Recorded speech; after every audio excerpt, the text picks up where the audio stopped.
Today we're driving the 2024 Kia Sorento. Now this is the X-Line SX. This is the top of the line with all-wheel drive with a rear lock to really try to do some off-road. Now, I don't know how much off-roading you can really do in a Kia Sorento, but when we compare it to a Honda Pilot, the Toyota Highlander, the Hyundai Santa Fe, it's about as off-road capable as any of those vehicles.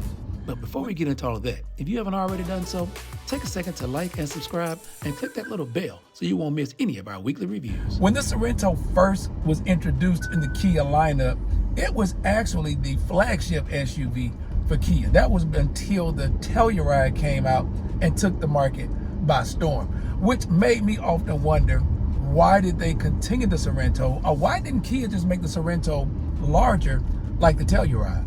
Any of you who know much about the Sorento, you're like, but Daryl, it's got plenty of room. It's a 7-passenger vehicle, 3-row, and 3 rows that are really usable third rows. Those second-row captain's chairs make long road trips really enjoyable. Nothing like when my brother and I were little fussing over who was going to rest their arm on the armrest. Kia has thought of everything in the Sorento, so why isn't it still the flagship of their SUVs? So let's talk about the aesthetics here in the passenger compartment. The one that we have has the upgraded leather seating surfaces here. It's called the Sage seating surfaces. It also has this faux wood here on the dash. It's like a ash kind of a wood. A very elegant and luxurious feel and look to it. Now, just below that, some of those materials aren't quite as luxurious, but when you're thinking about a vehicle under $50,000, fully loaded with things like heated seats, heated steering wheels, heated second row seats, air-conditioned seats, power panoramic moon roof, this vehicle is loaded in this less than $50,000 SUV price range. Kia has also, in my opinion, done a really good job of setting up the driver's compartment and the passenger compartment.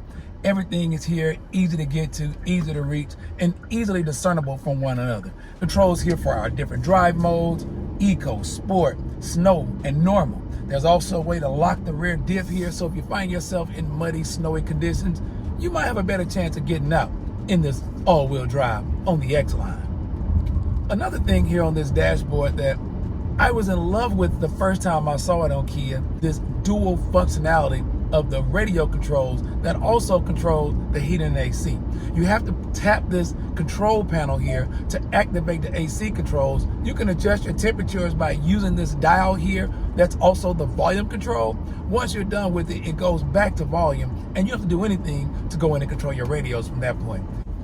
And Kia was thinking about everything when they designed this cabin, because this touchscreen actually has a bit of a flat finish to it, so it doesn't show up fingerprints like some of those more glossy infotainment systems. And with this big 12.3-inch monitor, that'll be a lot of fingerprints to keep wiping off all the time. When it comes to drivability, this 4-cylinder with the 8-speed automatic transmission feels powerful enough. The ride is smooth, the shifts are smooth. The only complaint I might have is when I'm at a stop and this on-off function is turned off of the engine, it seems to lurch and lunge a bit as if it's ready to go. That's them trying to get a little more low-end torque so that it'll feel like you got more power. I also like the design of the steering wheels in Kia. This one is leather wrapped and it's heated. Dark leather on the top, a light gray leather on the inside to match the seats. But there's also all of your controls here for all the functions that you'll need, like your lane keep assist, your distance settings, your volume controls. You can change your radio stations. You can even go through and change different information here on the instrument cluster. Dual climate controls, and there's also rain sensing windshield wipers, automatic on and off headlights with the auto dimming feature. There are 2 settings here for your driver's seat, so if you and your partner share the vehicle, no need to get in adjusting all the mirrors in the seats. You just hit your settings 1 or 2, and it puts the seat and the outboard mirrors back where you had it. Kia makes sure that everybody stays plugged up and connected. There are 2 USB charging ports here in the front, plus a wireless phone charger there. In the back seats, on the back of both of these seats, there are USB chargers for your little ones on that second row. And then, of course, in that third row, yes, it's more chargers there to keep everybody plugged up. We're entering the highway now, and this 2.5-liter turbo with the 8-speed automatic transmission has no problem merging into traffic.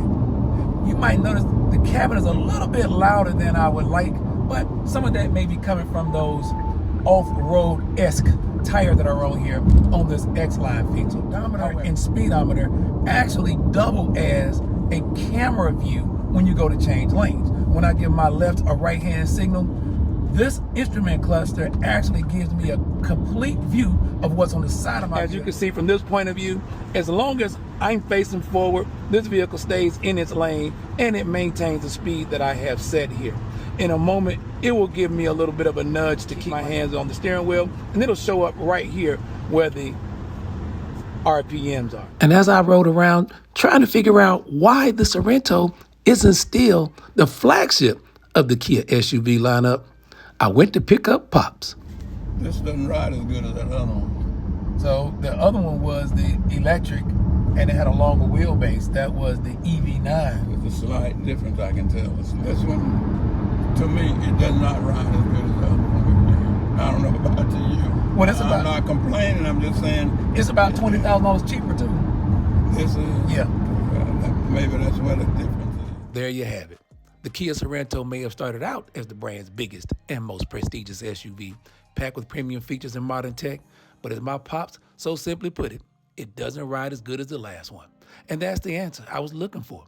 Kia made a bold move, elevating the Telluride and later the all-electric EV9 as its flagship vehicle, because they deliver more refined, upscaled experience than the Sorento can't quite match. Don't get me wrong, the Sorento is still a great option, especially for those who want a stylish, tech-loaded, 3-row SUV without going all in on something larger.